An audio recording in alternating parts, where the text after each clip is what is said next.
రాశులు వస్తాయి. ఇది ఈ 12 పౌర్ణమిలో 4వ పౌర్ణిమ. ఇది పూర్తిగా గురువుకి కేటాయించబడినటువంటి పౌర్ణిమ. ఎందుకు గురు పౌర్ణిమ అంత విశిష్టతను సంపాదించుకుంది అంటే ఇది వ్యాస పౌర్ణిమ అంటారు. అంటే ప్రథమంగా వ్యాసుడు జన్మించినటువంటి రోజు. వ్యాస భగవానుడు ఎవరు అంటే ఇవాళ మనం ఇంత మాట్లాడగలుగుతున్నాం, ఇన్ని శబ్దాలు వచ్చాయి అంటే దానికి కారణం వ్యాసుడు. వ్యాసోచ్చిష్టం జగత్ సర్వం. వ్యాసుడు మాట్లాడిందా, ఎవరు మాట్లాడినా చెప్పాలి అంటే ఆయన ఇచ్చినటువంటి భాషా సంపద. అటువంటి వ్యాస భగవానుడు సత్యవతికి పరాశర మహర్షికి జన్మించాడు ఈరోజు ఆషాఢ పౌర్ణమి రోజు. ఇక వ్యాసుడు జన్మించిన తర్వాత ఆయన చేసినటువంటి మొట్టమొదటి పని ఏంటి అంటే అనంత వేద రాశి. వేదాలు ఒక కుప్పగా పడి ఉన్నాయి, ఏమీ తెలియట్లేదు. అట్లా ఉన్నటువంటి వేద రాశిని 4గా విభజించాడు. ఋగ్వేదం, యజుర్వేదం, సామవేదం, అథర్వణ వేదం. ఈ 4 వేదాలుగా విభజించి తర్వాత మహాభారతాన్ని రచించాడు. మహాభారతం అంటే ఇప్పుడు మనందరికీ తెలిసినటువంటి చక్కటి విషయాలన్నీ దానిలో ఉంటాయి. ఇప్పుడు జరుగుతున్న విషయాలన్నీ మహాభారతంలోనే. మహాభారతంలో ఉన్నటువంటి విషయాలే ఇప్పుడు జరుగుతాయి. ఇప్పుడు జరుగుతున్న విషయాలే మహాభారతంలో ఉన్నాయి కనుక మహాభారతాన్ని చదివితే చాలు. ఇంకా ఆయన గురు పరంపరని కొనసాగిస్తూ వచ్చాడు. అసలు గురువు ప్రథమంగా ఆయన ఒక 10,000 మంది శిష్యుల్ని తయారు చేశాడు కాశీలో. ఇప్పటికీ వ్యాసపీఠం అని చాలా పేరు అక్కడ. వ్యాసపీఠం అని ఇప్పటికీ రాసి పెట్టి ఉంటుంది. ఆ వ్యాసపీఠం మీద కూర్చొని 10,000 మంది శిష్యులకి బోధించాడు. ఆ తర్వాత పరంపరలా వాళ్ళ తర్వాత గురువులు అవ్వటం, ఆ పరంపర కొనసాగుతూ వస్తుంది. భారతీయ వైభవం అంతా గురు వైభవమే. గురువులు ఉన్న కారణంగానే భారతదేశం ఇంత వైభవంగా ఉంది. గురు పరంపర అంత గొప్పది. అందుకే విక్రమార్కుడు, మనం బట్టి విక్రమార్కుడు కథలు వింటూ ఉంటాం. విక్రమార్కుడు ఒకసారి ఒక చిన్న పూరి గుడిసెలోకి వెళ్ళాట.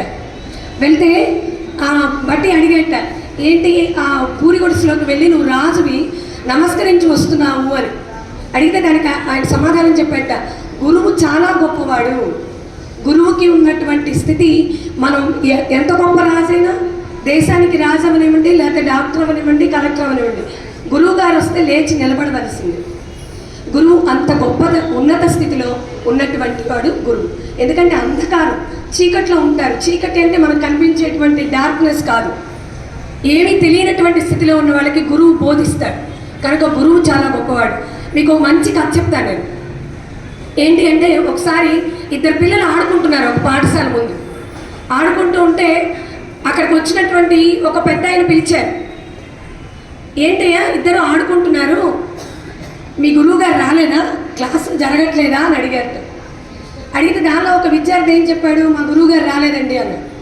ఇంకో విద్యార్థి ఏం చెప్పాడంటే, గురువు గారు వచ్చారు కానీ మాకే ఆడుకోవాలనిపించి వచ్చి ఆడుకుంటున్నాం అని చెప్పాడు. ఇదేంటి ఇలా చెప్పాడని ఆయన ఏం చేశారంటే ఒక వ్యక్తిని పంపించి అసలు వీళ్ళు గురువు గారు వచ్చారా లేదా వెళ్ళి చూసిరండి అని చెప్పారు. వెళ్ళి ఆయన చూసి వచ్చాడు, గురువు గారు రాలేదు. ఆ విషయాన్ని తీసుకొచ్చి అక్కడ చెప్పారు, గురువు గారు రాలేదండి అని.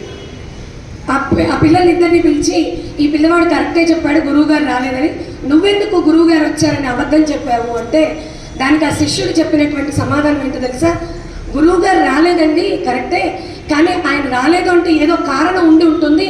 మా గురువు గారు చాలా గొప్పవారు, మరి ఆయన రాలేదని మేము మాత్రం ఏం చేశాము, వెళ్ళి కూర్చొని నిన్న చెప్పినటువంటి పాఠాన్ని వల్ల వేసుకోవాలి, నిన్న చెప్పిన పాఠాన్ని చదువుకోవాలి, కానీ మేము అది చేయట్లేదు, వచ్చి ఇక్కడ ఆడుకుంటున్నాం అంటే మాకు కలిగిన బుద్ధి ఇది, అందుకని మేము ఆడుకుంటున్నాం కాబట్టి ఇందులో మా గురువు గారు తప్పేమీ లేదు అని చెప్పాడు. అంటే శిష్యుడు ఎంత గురువుని ఎంత బాగా స్వీకరించాడో అర్థం చేసుకోండి. అది గురువు యొక్క గొప్పదనం. భారతదేశంలో గురు పరంపర ఎంత గొప్పదంటే అలెగ్జాండరు దేశాన్ని అంత ప్రపంచ విజేత ఆయన జయించి చివరిగా భారతదేశాన్ని జయించాలని వచ్చాడు. వచ్చినప్పుడు ఆయన గురువు గారు అరిస్టాటిల్ అడిగాడు ఎక్కడున్నామని. అడిగిన దానికి సమాధానంగా ఆయన ఏం చెప్పాడు తెలుసా, భారతదేశం వెళ్ళానండి, ప్రపంచాన్ని అంతా గెలిచాను, భారతదేశాన్ని కూడా గెలవాలి అని. అయితే ఆయన చెప్పినటువంటి ఏమడిగారంటే ఆయన, నువ్వు అన్నీ తీసుకొస్తావు కదా, అంటే గెలిచిన ప్రతి చోట నుంచి తెచ్చుకుంటూ ఉంటారు గుర్తుగా, అలాగా ఇప్పుడు నాకు భారతదేశం నుంచి ఒక గురువు గారిని తీసుకొస్తే ఆ గురువు గారి దగ్గర నేను అన్ని విద్యలు నేర్చుకుంటాను. అంటే భారతదేశంలో ఉన్న గురువుకు ఉన్నటువంటి ప్రాముఖ్యత అంత గొప్పది. కనుక అలాంటి గురు పరంపరని కొనసాగిస్తున్నటువంటి మన పాఠశాలలో ఉన్న గురువులందరికీ కూడా మీరు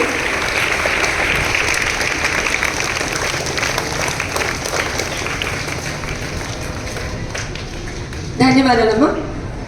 ఒక్కసారి శ్లోకం కూడా చెప్పండి. గురుర్ బ్రహ్మ గురుర్ విష్ణు గురుదేవో మహేశ్వరః